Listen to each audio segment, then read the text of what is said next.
Hello students, this question is taken from the test series 12 from the subject electrical machine from the topic DC machines, and the given question: a 230 volts DC shunt motor is having a armature resistance of 0.2 ohm and shunt resistance of 10 ohm.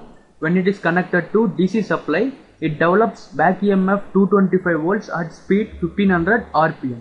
Then what is the value of armature current at the time of starting is? So we have to find the value of armature current, that is IA, where given armature resistance 0.2 ohm and shunt resistance 10 ohm and back EMF 225 volts, it develops at, when it is connected to DC supply, speed is 1500 rpm.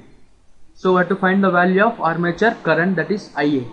So at the time of starting, the value of speed is 0 and speed is directly proportional to back EMF, then EB is also 0. So the formula for back EMF for the DC shunt motor, that is EB is equal to V minus IA RA. So in order to find the value of armature current, from here it will get IA is equal to V minus EB by RA. So at the time of starting, the value of back EMF is 0, then the value of voltage, that is 230 volts divided by armature resistance 0.2 ohm.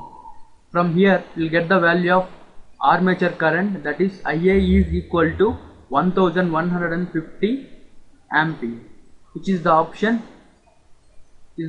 D. Hence, in this question, we have calculated the value of armature current when given DC shunt motor at the time of the starting. Thank you.